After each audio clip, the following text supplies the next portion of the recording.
High students, welcome to success study channel. আশা করি তোমরা সকলে ভালো আছো। আজকে তোমাদের একাদশ শ্রেণীর দ্বিতীয় অধ্যায়ের কিছু প্রশ্ন নিয়ে আলোচনা হবে। প্রথম কোশ্চেনটা দেখো, প্রথম দাস বিদ্রোহ শুরু হয়েছিল।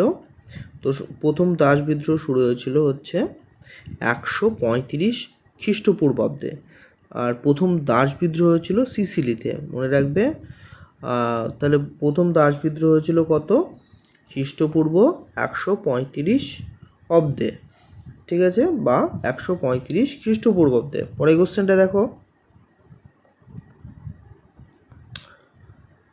সংখ্যাগরিষ্ঠের ভাষা হিসাবে ল্যাটিন ভাষা গুরুত্ব পায় রোমে, মিশরে, পারস্যে, আফ্রিকায়। এর সঠিক উত্তর হচ্ছে রোমে।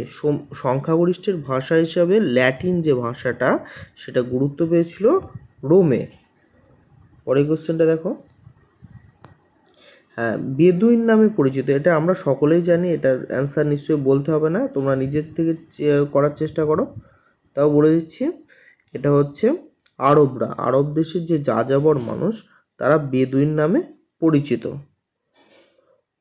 পরেরটা দেখি, প্লিনি রচিত গ্রন্থটির নাম কি? প্লিনির রচিত গ্রন্থটি হচ্ছে ন্যাচারাল হিস্ট্রি।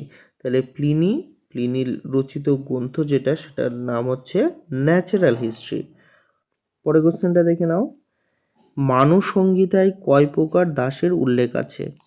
এটা সঠিক অ্যান্সার হচ্ছে 7 প্রকার। তাহলে মানব সংহিতায় 7 প্রকার দাসের আমরা উল্লেখ পাই। পরের কোশ্চেনে আসি, হ্যাঁ, অন অ্যাঙ্গার গ্রন্থটি কে লেখেন? অন অ্যাঙ্গার গ্রন্থটি লেখেন ফিলোডেমাসের লেখা হচ্ছে অন অ্যাঙ্গার। পরের কোশ্চেনটা দেখো, কৌটিল্য দাস প্রথাকে কি প্রথা বলে উল্লেখ করেছেন? কৌটিল্য দাস প্রথাকে ম্লেচ্ছ প্রথা বলে উল্লেখ করেছেন। ঠিক আছে, কৌটিল্যের অপর নাম হচ্ছে চাণক্য। পরেরটা আসো, হ্যাঁ, এটা রোমে জুপিটার ছিলেন। রোমে, এটা বোমের হয়ে গেছে, এটা হবে রোমে জুপিটার ছিলেন হচ্ছে সূর্য দেবতা। তাহলে রোমে সূর্য দেবতার নাম ছিল জুপিটার, মনে রাখবে, খুব গুরুত্বপূর্ণ কোশ্চেন। পরেরটা আসো, রোমে 26তম সম্রাট কে ছিলেন? রোমের 26তম সম্রাট ছিলেন আলেকজান্ডার সেভেরাস।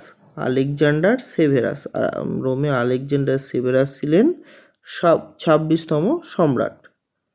ঠিক আছে, পরের কোশ্চেনে দেখো, রোমে ভেস্তা ছিলেন কিসের দেবী? ভেস্তা ছিলেন অগ্নির দেবী। তাহলে অগ্নির দেবী ছিলেন ভেস্তা। পরের কোশ্চেনে আসো, হ্যাঁ, দেবতার পদমর্যাদা দেওয়া হয়। দেবতাদের যে পদমর্যাদা, সেই পদমর্যাদা রোমে কাদের দেওয়া হতো?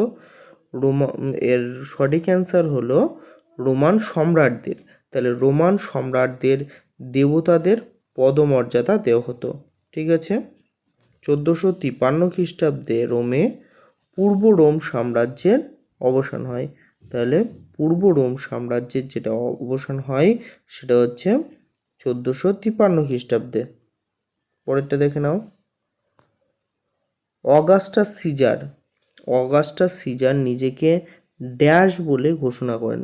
যে তাহলে অগাস্টাস সিজার নিজেকে প্রিন্সেপ, এর সঠিক উত্তর হচ্ছে প্রিন্সেপ বলে ঘোষণা করেন অগাস্টাস সিজার।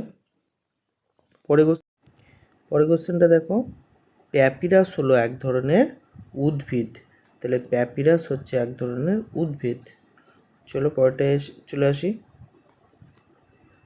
লাস্ট কোশ্চেনটা হচ্ছে 476 খ্রিস্টাব্দে ড্যাশ সাম্রাজ্যের পতন ঘটে। তাহলে এটা সঠিক অ্যান্সার হলো পশ্চিম রোম সাম্রাজ্যের পতন ঘটে হচ্ছে 476 খ্রিস্টাব্দে। থ্যাংক ইউ বন্ধুরা, চ্যানেলটি অবশ্যই সাবস্ক্রাইব করে দেবে এবং ভিডিওটি ভালো লাগলে বন্ধুদের মধ্যে শেয়ার করে দেবে। Thank you.